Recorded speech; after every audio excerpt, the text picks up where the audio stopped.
Dear students, इस class के तहत सभी विद्यार्थी ध्यान दें कि आप लोगों को मैं फिर बताता हूं, मैं बार बार गुड मॉर्निंग बोलता हूं। ठीक है, good morning shows well being, मतलब समझ रहे हैं कि नहीं?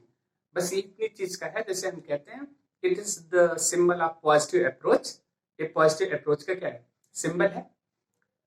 सुबह मैंने आप लोगों को एक ऐसे स्टेटस लगाया था कि आज हम लोग पॉजिटिव वर्ब के बारे में पढ़ेंगे। पॉजिटिव वर्ब क्या होती है? प्रेरणार्थक क्रिया। देखिए, इसकी दो वीडियो आपको बनाएंगे। एक में आपको सिंपली हम समझाते हैं कि व्हाट इज पॉजिटिव वर्ब, मतलब प्रेरणार्थक क्रिया होती क्या है, और उसके बाद दूसरे में हम इससे रिलेटेड एक्सरसाइज आपको भेजेंगे। तो फर्स्ट में मतलब कह सकते हैं कि हम बेसिक बताएंगे पॉजिटिव वर्ब, और सेकंड वीडियो में हम इससे रिलेटेड एक्सरसाइज को बताएंगे। ठीक, तो सभी विद्यार्थी ध्यान से वीडियो को देखेंगे।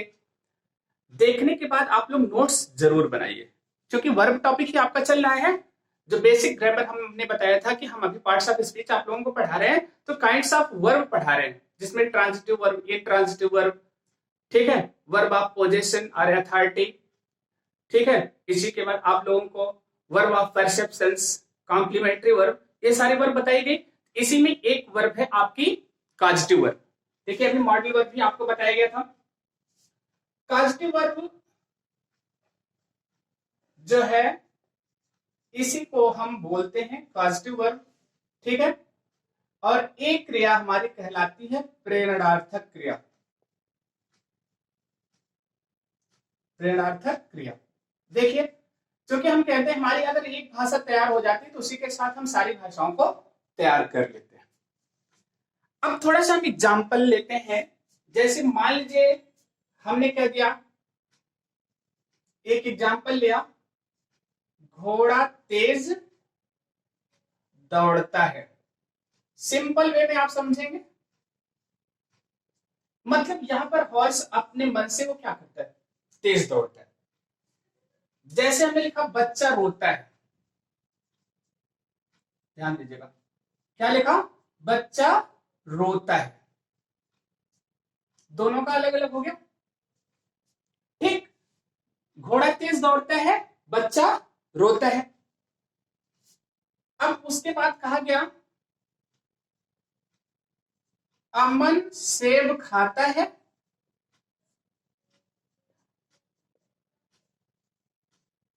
ये क्या हो गया? दूसरा कह दिया गया सेब अमन के द्वारा खाया जाता है। अब चूंकि अभी सबसे पहले आपको ये जानना है पॉजिटिव वर्ब है क्या, प्रेरणार्थक क्रिया है क्या। अब आपको ये देखिए, सारे सेंटेंस दिए गए, लिखे गए, जिसमें कि हम किसी भी, मतलब यहां पर कोई पॉजिटिव वर्ब नहीं की गई, मतलब जिसमें कोई सब्जेक्ट दूसरे सब्जेक्ट को कोई कार्य करने के लिए प्रेरित नहीं कर रहा है। आया समझ में? अब देखिए, अगर हमको इसका ट्रांसलेशन करना, वो देखिए प्रेजेंट इंडेफिनिट है, प्रेजेंट इंडेफिनिट है, प्रेजेंट इंडेफिनिट है, प्रेजेंट इंडेफिनिट है। हमने केवल एक टेंस रखा, प्रेजेंट इंडेफिनिट। अगर हम ट्रांसलेट करते हैं, हम यही कहते हैं, इसका लिखा गया हॉर्स, इसके बाद लिखा गया क्या? रन फास्ट, लिख दिया। लेकिन हॉर्स के साथ हमने क्या लगा दिया? हॉर्स सिंगुलर है, हमने लिख दिया रन्स, हॉर्स रन्स फास्ट। अब यहीं पर आप आर्टिकल द भी लगा सकते हैं, क्योंकि सारे घोड़े क्या होते हैं? तेज दौड़ते हैं। अब की बार हमने इसको इस्तेमाल में कर लिया, हमने लिखा द हॉर्स रन्स फास्ट, मतलब सभी घोड़े क्या होते हैं? तेज दौड़ते हैं। बच्चा रोता है, अब बच्चे के लिए हम लिखते हैं चाइल्ड। अब सभी बच्चे तो रोते नहीं, हमने लिख दिया अ चाइल्ड। ये आर्टिकल लगा दिया इसके पास, क्योंकि काउंटेबल है। इसके बाद हमने लिखा क्या? बीप, क्योंकि चाइल्ड सिंगुलर है, हमने इसको बना लिया बेब्स। बच्चा रोता है आपका हो गया, ये दूसरा ट्रांसलेशन। अमन सेब खाता है। अब अमन है, प्रॉपर नाउन है, इसके पहले तो आर्टिकल लगेगा नहीं। यहां पर लिखा गया क्या? It's an apple. असल में एक सेंटेंस आपका ही हो गया, अमन इट्स एन एप्पल। अब देखिए, सेब अमन के द्वारा खाया जाता है। अभी आप लोगों को पैसे वाइज पढ़ाया जाने हैं, तो पैसे वाइज जब बताएंगे तो वहां पर इसका मेथड बताएंगे, लेकिन हम यहाँ पर ट्रांसलेट कर देते हैं प्रेजेंट इंडेफिनिट का सेंटेंस पैसे वाइज में। तो इसको लिखा जाएगा यहां पर एप्पल इज लगाया गया, ईटेन बाई अमन। अब चूंकि एप्पल लिखा गया, इसको स्मॉल से कर लीजिए, इसके पहले एन लगा लीजिए, चूंकि यहां एन लगा हुआ है, चूंकि वावेल है। अब आपका देखिए पहला सेंटेंस हो गया, दूसरा हो गया, तीसरा हो गया, चौथा हो गया। ये चारों सेंटेंस आप अपनी कॉपी में नोट कर लेंगे। ठीक, एक जो क्रिया मतलब इसमें कार्य तो हुआ, लेकिन इस सामान्य प्रक्रिया के द्वारा कोई कार्य संपन्न हुआ। अब इसी का ट्रांसलेशन हम देखिए दूसरे तरीके से करते हैं, आपको बताते हैं। हमने लिखा मैं घोड़ा तेज दौड़ाता हूं। ध्यान दीजिएगा, मैं घोड़ा तेज दौड़ाता हूं। अब यहां पर लिखा गया, अब की बार हमने लिख दिया राधा बच्चे को रुलाती है। फिर लिख दिया गया राधा बच्चे को रुलाती है। अब अमन सेब खाता है। अब यहां पर लिख दिया गया, हमने लिख दिया अमन के पिता, लिख दिया गया अमन के पिता अमन को सेब खिलाते हैं। ध्यान दीजिएगा, और यहीं पर कहा गया सेब अमन के द्वारा खाया जाता है। अब यहां पर लिखा गया अमन के पिता ने अमन को ठीक है, नहीं, अमन के पिता ने नहीं, ऐसे अमन के पिता सेब अमन को खिलाते हैं, या अमन द्वारा सेब खिलाते हैं, ऐसा भी कर सकते हैं, नहीं तो ऐसा भी लिख सकते हैं, कोई दिक्कत नहीं। अब देखिए क्या है, यहां पर दो सब्जेक्ट है, एक सब्जेक्ट आपका अमन है, दूसरा घोड़ा, मतलब ये पहला सब्जेक्ट हो गया, दूसरा सब्जेक्ट हो गया। एक पहला सब्जेक्ट आपका और एक दूसरा सब्जेक्ट। देखिए पहला सब्जेक्ट और दूसरा सब्जेक्ट, पहला सब्जेक्ट और यहां पर सेब को हमने सब्जेक्ट बनाया, ये आपका दूसरा सब्जेक्ट हो गया।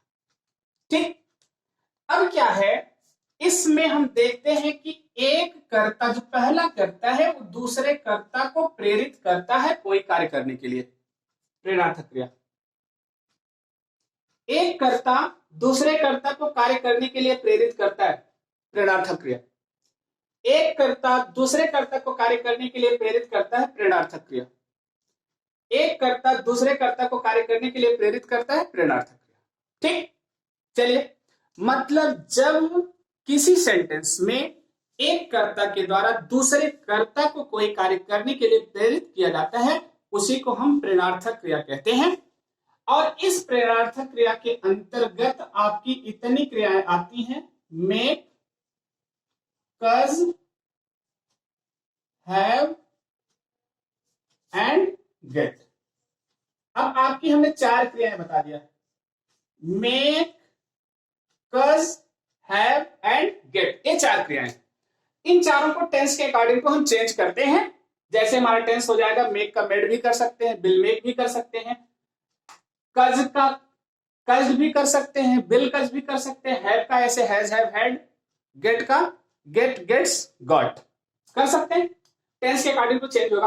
अब देखिए हमको इसको ट्रांसलेट करना है, कैसे इसका हम यूटिलाइज करते हैं, इसको समझना है आपको। देखिए पहले सब्जेक्ट, आप पहला सब्जेक्ट आप लिख लेंगे, यहां पर लिखा गया आई, क्लियर हो गया, पहला सब्जेक्ट आई हो गया। देखिए प्रेजेंट इंडेफिनिट है, इसमें हमने मेक वर्ब लिया। देखिए अगर हम मेक लेंगे तो आई के साथ वर्ब की फर्स्ट फॉर्म लग गई, हमने लिख दिया मेक, आई मेक। इसके बाद दूसरा ऑब्जेक्ट, यहां पर दूसरा सब्जेक्ट लिखते हैं, दूसरा सब्जेक्ट हमारा क्या है, हॉर्स। देखिए लिखा गया आई मेक हॉर्स। इसके बाद लिखाया गया रन फास्ट। देखिए अंतर क्या आया, यहां पर द हॉर्स रन्स फास्ट था, लेकिन I make hers run fast. अब की बात देखिए, आई के अनुसार यहां वर्ब एग्रीमेंट हुआ, आई प्लूरल लेता है वर्ब, मेक लगा दिया। लेकिन अब की बार हार्स के अनुसार यहां रन्स नहीं लगाए, क्योंकि ये इन्फिनिटिव का वर्क करता है और बेयर इन्फिनिटिव, मतलब इन्फिनिटिव विदाउट टू, इसलिए यहां अगर रन्स कर देंगे तो आपका क्या हो जाएगा, गलत हो जाएगा। आपका एक तो ट्रांसलेशन ये हो गया, क्लियर हुआ? इसके रूप में आपने ट्रांसलेशन कर लिया। यहीं पर होता दौड़ाया तो यहां मेड हो जाता, ठीक। तो अर्थात पहली क्रिया आपकी मतलब क्या है, ए फाइनाइट वर्ब है, ए नॉन फाइनाइट वर्ब है। इसी को आप ऐसा भी ट्रांसलेट कर सकते हैं, यहां पर आई लिखा गया, अब इसके बाद कज लगाएंगे, आई कज, ठीक। और इसके बाद यहां पर लिखा गया हार्स रन फास्ट। अब देखिए यहां पर रन फास्ट हमने लगा दिया। देखिए यही एक सिंटैक्स का रूल काम करता है। हम बोलते हैं, जब हम पढ़ाते हैं तो हर जगह पर आपका सिंटैक्स रूल काम करता है। देखिए मेक, ठीक है, क्या होता है, ए बेयर इंफिनिटिव लेता है, लेकिन कज जो है सिंपल इंफिनिटिव लेता है। इसलिए इसको करेक्ट करने के लिए यहां हमको टू लगाना पड़ेगा।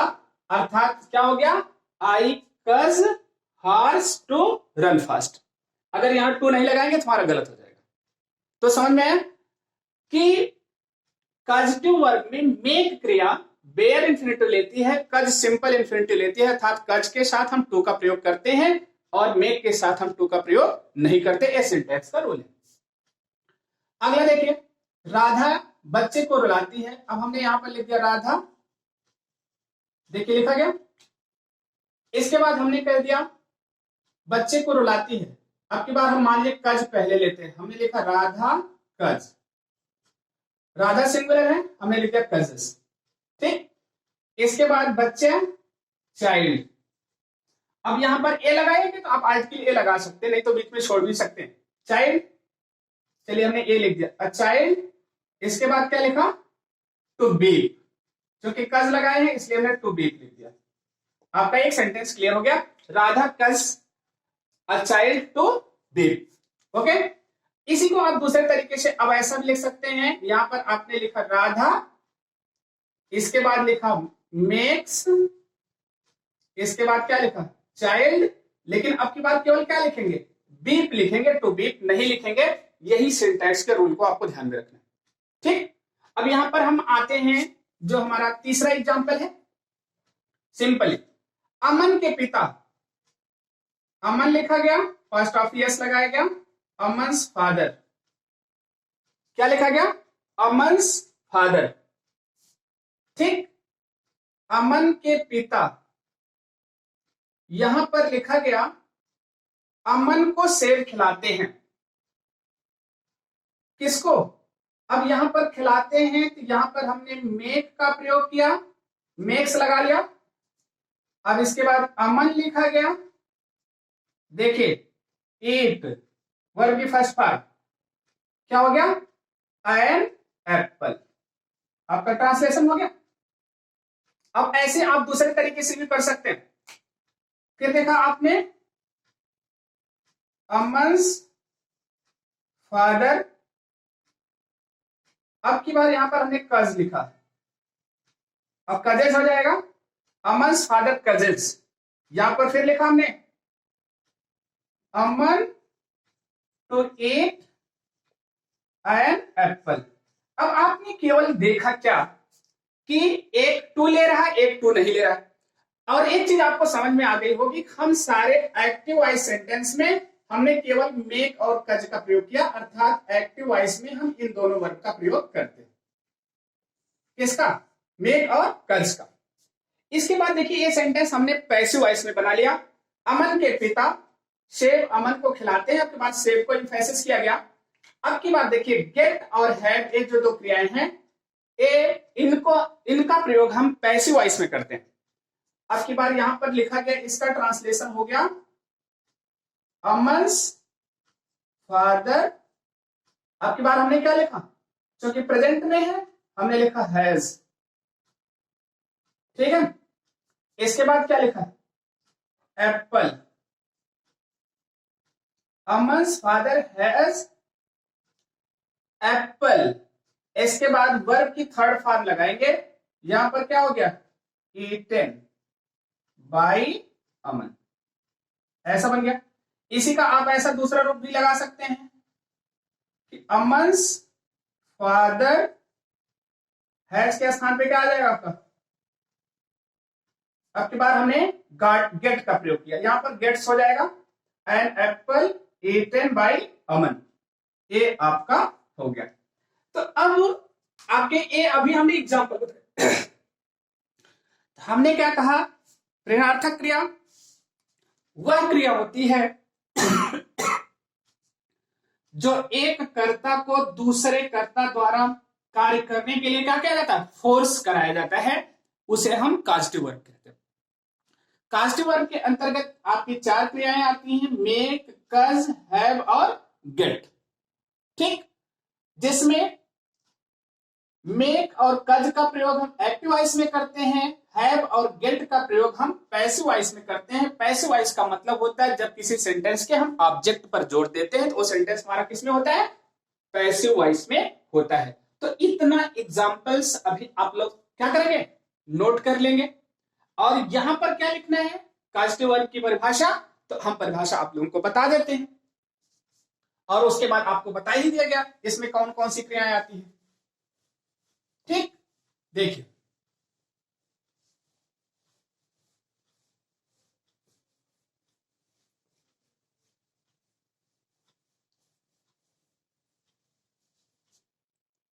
यहां पर हम कहते हैं द वर्ब, ठीक है, which force to a subject to do something, ठीक है, is called causative verb। मतलब एक क्रिया जब किसी कर्ता को फोर्स करती है कुछ करने के लिए, उसे हम causative verb कहते हैं। इसमें मेक, कज, गेट और हैव क्रियाएं हैं, ये चार क्रियाएं हैं। ये दो हमारी पैसिव वॉइस की क्रिया है और ये हमारी एक्टिव वॉइस की क्रिया है, इसको आप लोग नोट कर लेंगे, ठीक। इसके सभी फॉर्म यूज होते हैं, मेक का मेक्स भी हो जाएगा, मेड भी हो जाएगा, विल अथवा शैल मेक भी होगा, कज का कजेज हो जाएगा, कज तो होगा ही, कजेज हो जाएगा, कज हो जाएगा, यहां पर कज करिए, कज्ड, इसके बाद बिल और सैल कज बिल हो जाएगा, यही चीज यहां पर है। गेट्स, गॉट, बिल और सेल के साथ हम किसका प्रयोग करेंगे, गेट का, लेकिन ये वर्ब की थर्ड फॉर्म के रूप में तो नहीं होता, मतलब अपने साथ वर्ब की थर्ड फॉर्म लेते हैं, have, has, had, bill have और सेल हैव, ठीक। बस आपको एक क्रिया देखना है, इसको स्पेशली जो आपको सिंटैक्स में बताया कि ए अपने साथ टू लेता है, मतलब जो दूसरी क्रिया आएगी टू प्लस वर्ब की फर्स्ट फॉर्म, ठीक, अर्थात ये सिंपल इंफिनिटिव लेगा। आप लोगों को इंफिनिटिव बताया गया है, सिंपल क्या होता है इसको बताया गया है, और बाकी सारी चीजें आपकी ये बेयर इंफिनिटिव लेगा, क्या लेगा, बेयर इंफिनिटिव, और यही कंडीशन चूंकि ये वर्ब की थर्ड फॉर्म लेता है तो पास्ट पार्टिसिपल अपने आप हो जाता है, तो यहां पर मतलब इंफिनिटिव का कोई सवाल ही नहीं होता। ये टॉपिक है आपका कॉजेक्टिव वर्ब का, ठीक। अगर पसंद आए तो वीडियो का कमेंट जरूर दीजिएगा, ओके।